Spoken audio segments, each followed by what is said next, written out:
7, 6, 5, 4, 3, 2, 1.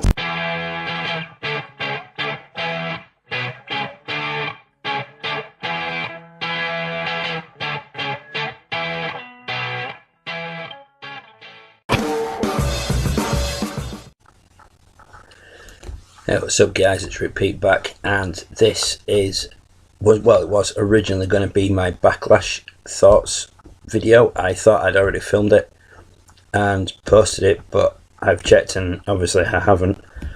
But given the fact that me NXT Chicago video didn't get many views, I think it's only like one.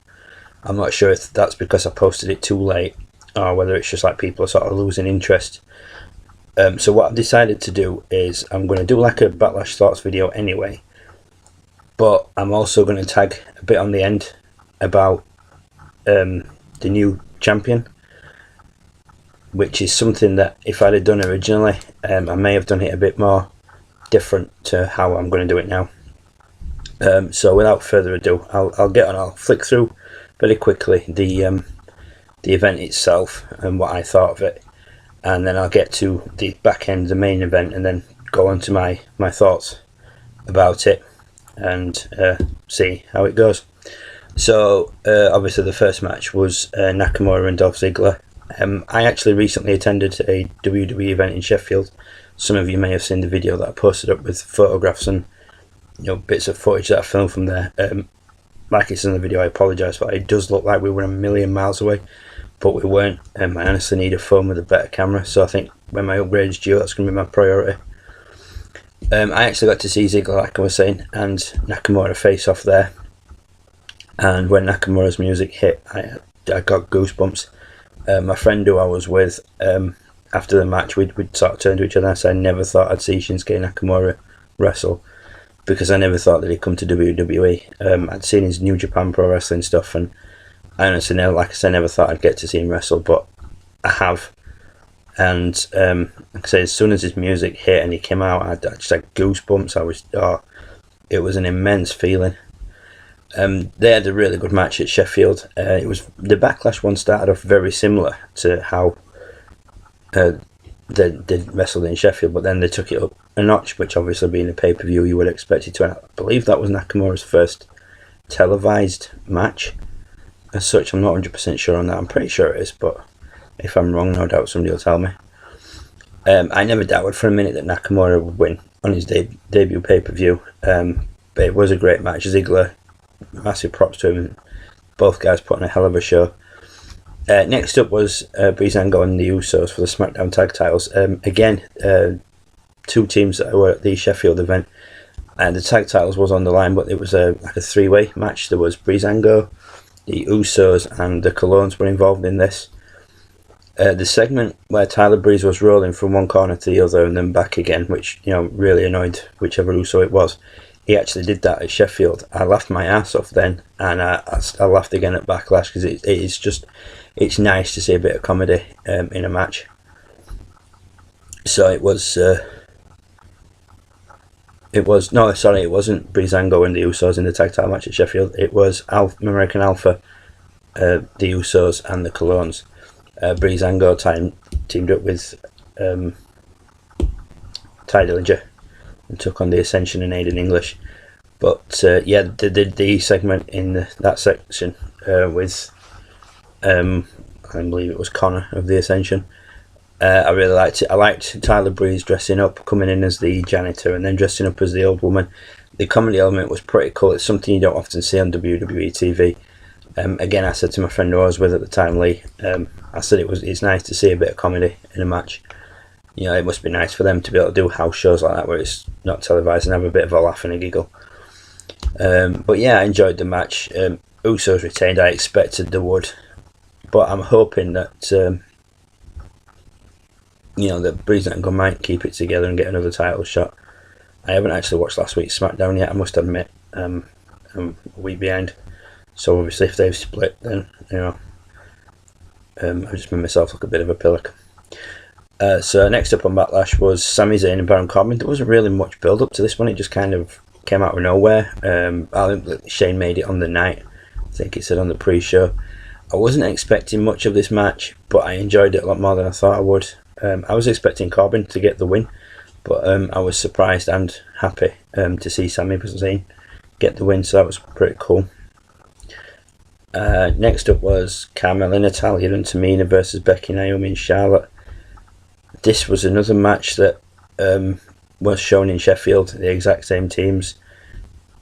It was a good house show match, but I don't think it should have been on the main pay-per-view. It could maybe have been a warm-up match, or in my opinion the women's title should have been defended. That's just my opinion, but on a pay-per-view there should be titles up for grab. That's where Raw's going wrong, by the fact that they've got the champion sat at home and only defend the belt on like the big 4 shows or whatever it is. It wasn't a terrible match by any means. I was a bit disappointed with who won though. I was really hoping that the Welcoming Committee, which is a terrible name for a group, would get their comeuppance, but it wasn't to be. Next up was a match that I was really looking forward to, as you can tell by my t-shirt, and you might not be able to see them, but there's my AJ Styles side plates. I refuse to take them off. I've got the autumn ones from my previous belt, but I'm keeping my AJ ones on. I'm an optimist that at some point he's going to get the title back. But anyway, back to the match in hand. AJ Styles versus Kevin Owens for the US title. It was a really good match.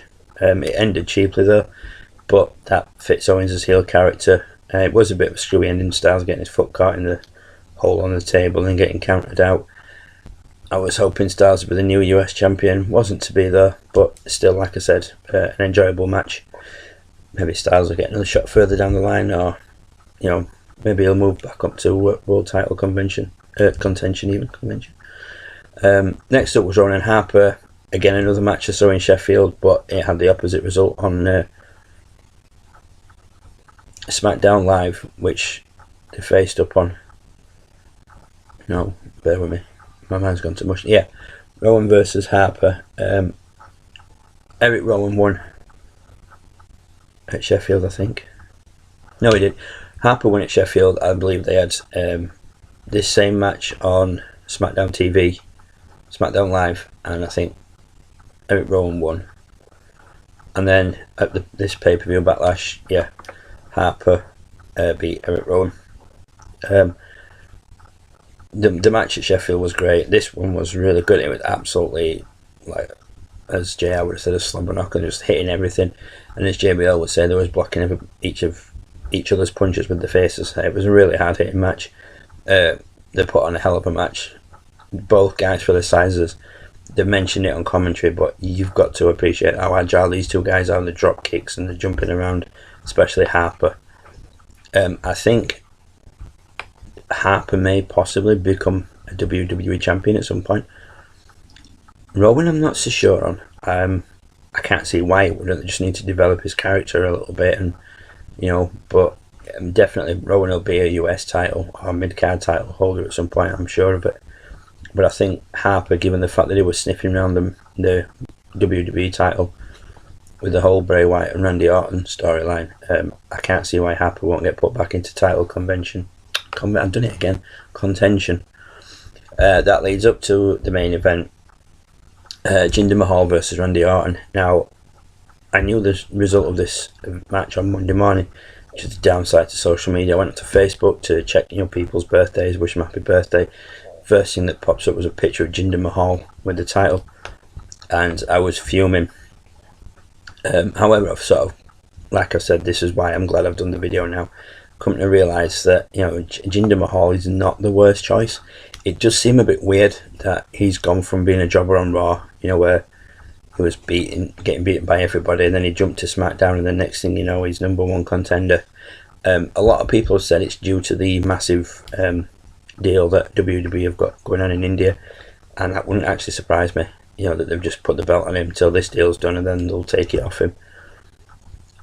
He did it the typical heel way with the Patel cousins, Singh brothers, his little helpers, the Singh brothers, helping him. What I don't get is why the referee didn't throw the match out when Jinder Mahal's goons pulled him out of the ring after he got RKO'd. 9 times out of 10 that would have been an instant sort of, they'd have been thrown out, or the match would have been thrown out or something. but you know it wasn't to be. He ended up getting the win. And like I said, the Monday morning I was fuming. A lot of people were posting pictures of me, and I was like clicking the angry icon on Facebook. And the only solace I've personally got in it is that hopefully it'll only be a short title run. I've heard on various YouTube shows that I've watched that apparently the plan is for him to keep the belt until Royal Rumble. That seems like an excessive amount of time for somebody who's come out of obscurity, you know, come out of, like I said, being a jobber to become a world champion. I was hoping that maybe SummerSlam he'd lose the title to AJ Styles, or maybe lose it back to Randy Orton, or maybe even, you know, like I said, you know, not long as he give Luke Harper a push now and have him go up against Jinder Mahal. I think Royal Rumble is realistically a long time for Jinder Mahal to be champion. I'm hoping it'll only be short term, and it's only while they've got this massive deal in India done and sorted and everything's done, then they'll take the belt off him. But you know, he's the current WWE champion. It's what it is. It's WWE. They like to throw the old curveball, annoy people, as it were. But yeah, that's pretty much it. That's my my thoughts on Backlash and the Jinder Mahal title thing. Like I say, I'm hoping it's a short one, but it's like a friend of mine in one of the belt groups I'm in on Facebook, a guy called Craig Payne. Hi Craig, if you're watching. He mentioned a comment, I'm sure it was him that commented and said that finally we've got a champion that we can hate, because it's been a long time since there's been a guy that you really want to see lose the belt. And I pretty much concur with that.